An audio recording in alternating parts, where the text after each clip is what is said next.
Hello, good morning students.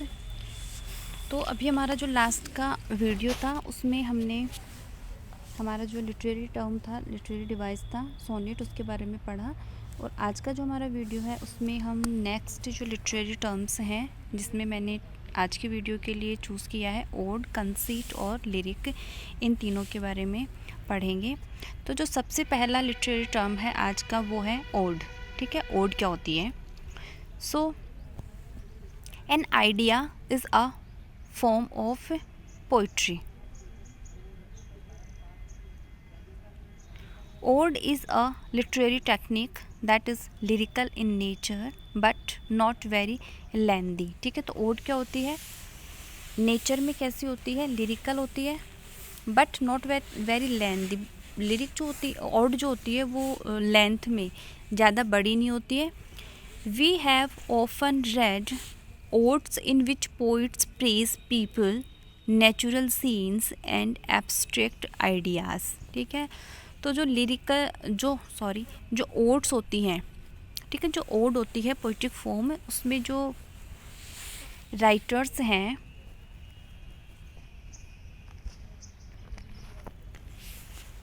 वो use करते हैं, प्रेज करते हैं किसकी? पीपल की, नेचुरल सीन्स की और एब्स्ट्रैक्ट आइडियाज़ की। It is derived from a Greek word Adin, ठीक है, विच मीन्स टू चैंट और सिंग। ग्रीक वर्ड है एडिन करके, वहाँ से ये जो वर्ड है ओड वो डिराइव किया गया है, जिसका अर्थ होता है चैंट और sing. It is highly solemn and serious in its tone and subject matter and usually is used with elaborate patterns of stanzas. ठीक है, तो जो इसकी टोन होती है ओड की वो कैसी होती है? सोलम एंड सीरियस होती है। ठीक है, सब्जेक्ट मैटर भी कैसा होता है? सीरियस होता है। However, the tone is often formal, जबकि इसकी जो टोन होती है वो कैसी होती है? फॉर्मल होती है। टाइप्स की अगर बात करें ओड की, कि ओड के टाइप्स कितने होते हैं, तो दो टाइप्स की होती हैं, ओड पिंजरिक ओड और दूसरी होती है होरेशन ओड। तो जो फर्स्ट टाइप है वो है पिंजरिक ओड। ठीक है, पिंजर ओड जिसको कह सकते हैं। So this ode was named after an ancient Greek poet Pindar who began writing choral poems that are meant to be sung at public events. ठीक है, तो पिंडरिक जो ओड्स हैं उनको नाम दिया गया है एंशियंट ग्रीक पोइट थे पिंजार, उनके नाम से, जिन्होंने कोरल पोएम्स का अर्थ होता है ग्रुप में जो पोएम्स गाई जाती हैं, ठीक है, समूह में, उन पोएम्स को लिखना उन्होंने शुरू किया था, जो कि पब्लिक इवेंट्स जो होते थे तब गाई जाती थी। ठीक है, कोई जो सामूहिक जो प्रोग्राम्स होते थे, जो पब्लिक इवेंट्स होते थे जहाँ पर सभी लोग पार्टिसिपेट करते थे, उन इवेंट्स में गाई जाती थी। ठीक है, that's why it is called coral poems.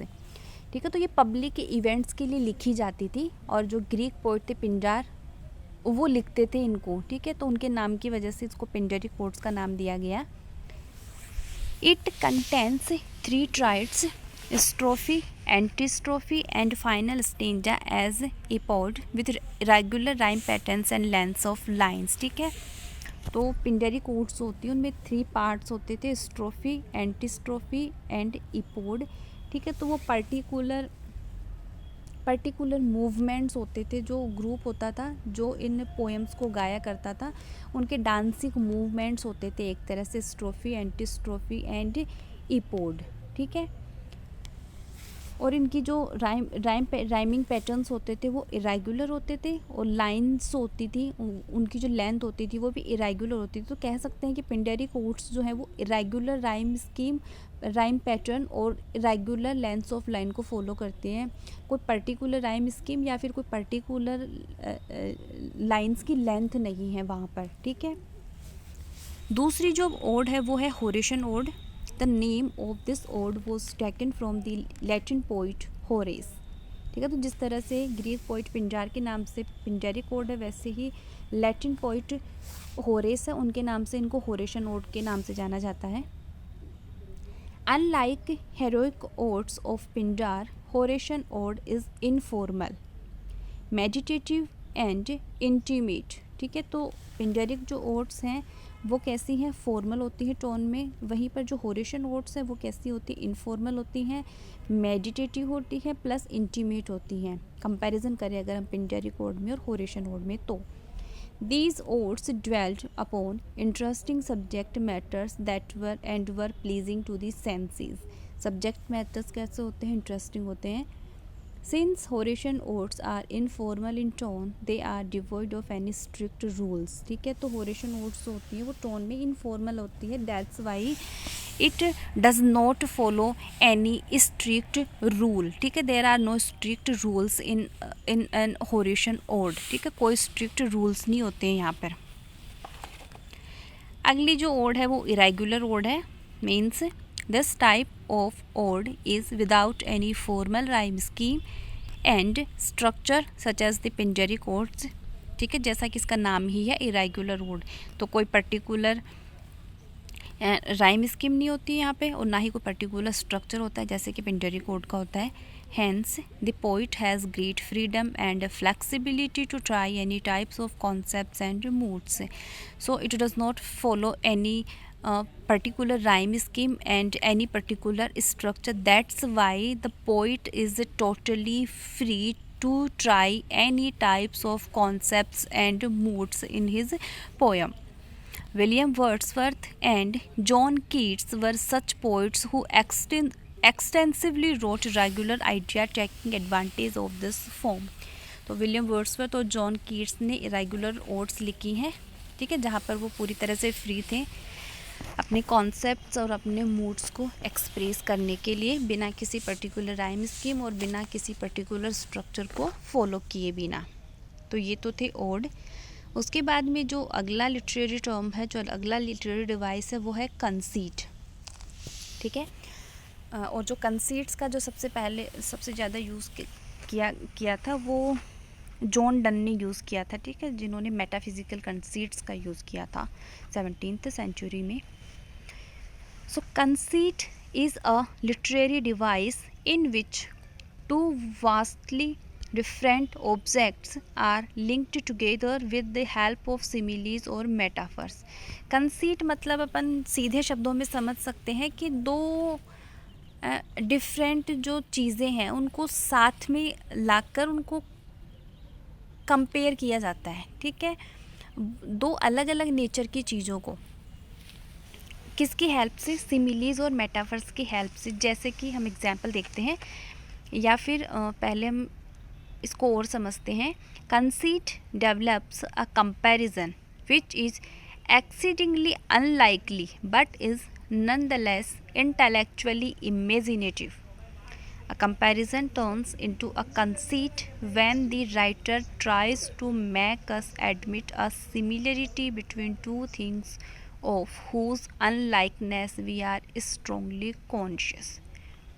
तो नॉर्मल जो कंपैरिजन होता है वो तो हम सिमिली और मेटाफर में भी करते हैं। ठीक है, सिमिली और मेटाफर जो लिटरेरी डिवाइसेस हैं या फिर जो फिगर्स ऑफ स्पीच हैं, वहाँ पर भी हम दो डिफरेंट चीज़ों के बीच में कंपैरिजन करते हैं। ठीक है, लेकिन कौन सा कंपैरिजन को हम कंसीट कहते हैं, जब comparison turns into a conceit. ठीक है, when the writer tries to make us admit, जब हमें राइटर ये फोर्सफुली एडमिट कराता है, ठीक है, कि दो चीज़ों के बीच में सिमिलरिटी है लेकिन दिखने में वो कैसी हैं, अनलाइक है।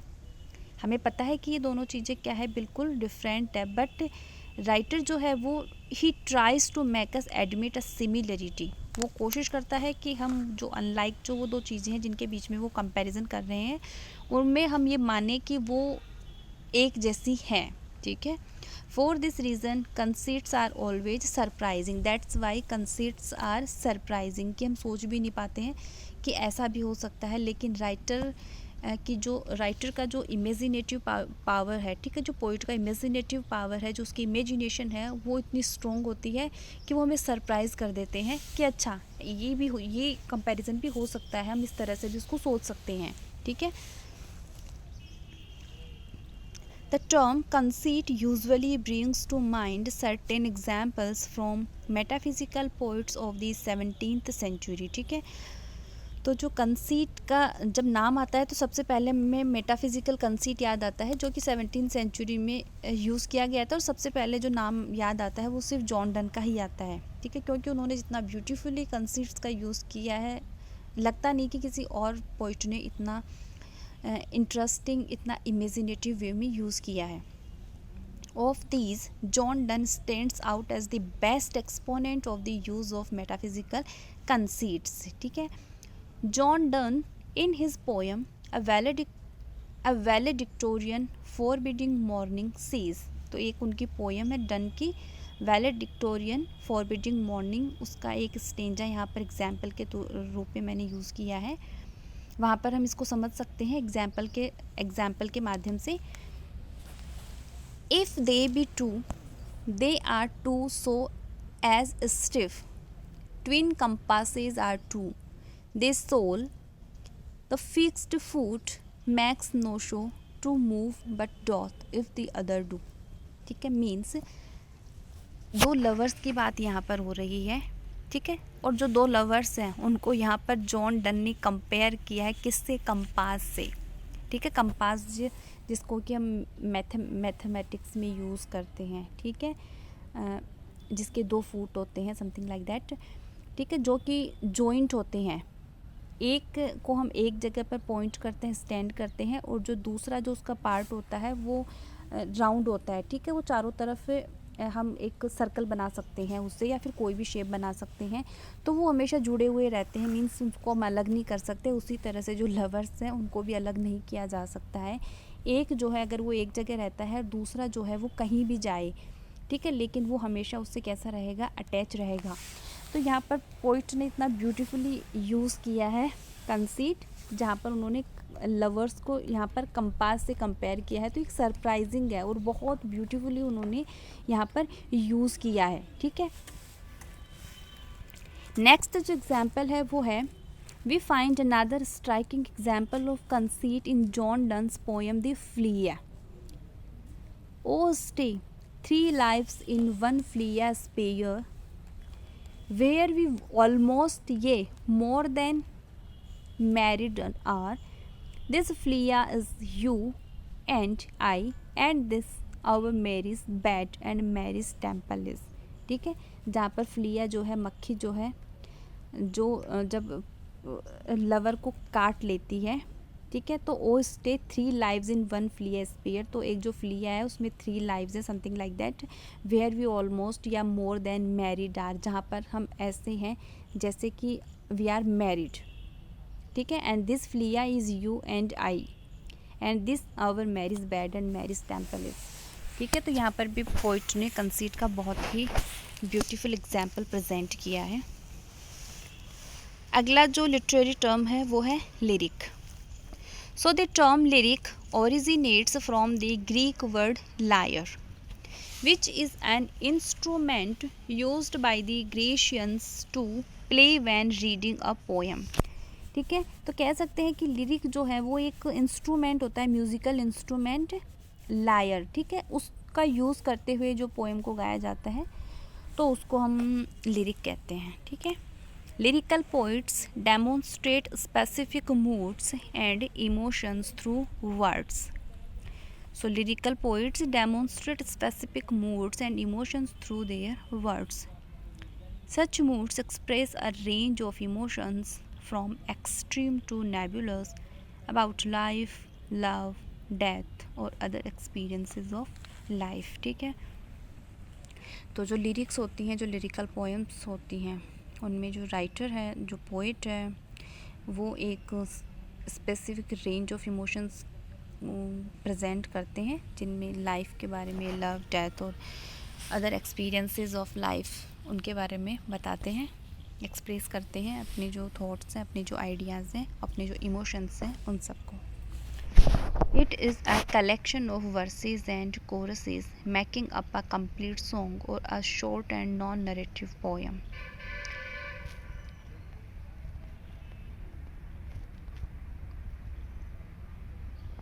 Okay. A lyric uses a single speaker who expresses personal emotions or thoughts. ठीक है, तो लिरिक जो होती है उसमें स्पीकर सिंगल होते हैं plus who expresses personal emotions और थॉट्स, और जो पर्सनल इमोशंस और थॉट्स को एक्सप्रेस करते हैं। Lyrical poems which are often popular for their musical quality and rhythm are pleasing to the ear and are easily put to music. Lyrics के types हैं elegy, ode, sonnet, dramatic monologue, occasional poetry. A lyrical poet addresses his audience directly by portraying their state of mind or emotions. That is why a lyrical poem expresses personal emotions of the poet. Means lyrical poet जो होता है वो अपनी audience को direct address करता है, ठीक है, अपने स्टेट ऑफ माइंड और अपनी इमोशंस के बारे में। इसीलिए जो लिरिकल पोएम होती है वो पर्सनल इमोशंस को प्रेजेंट करती है, एक्सप्रेस करती है। The themes of lyrical poems are also emotional and lofty, enabling the readers to look into the life of things deeply। और जो लिरिक्स जो होती हैं पोएम्स होती हैं वो इमोशनल और लॉफ्टी होती हैं, ठीक है, जिसको पढ़ के जो रीडर्स हैं वो एक तरह से लाइफ के बारे में डीपली सोचना शुरू करते हैं, ठीक है, इंटेंसिवली।